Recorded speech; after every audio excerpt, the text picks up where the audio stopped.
ទៅដនដឹងអូនម្ដាយអូនបងគប់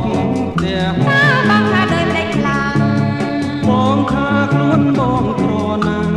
ខឹងនឹងចាំអូនអើយបងស្រឡាញ់អូនណាងចាំមិនយល់ចិត្តបងអើយក៏បងកុំព្រួយមិនដេញមិនឲ្យព្រួយបើដនដឹងមិនបានប្រមុំដនដឹងម្ដាយមេម៉ា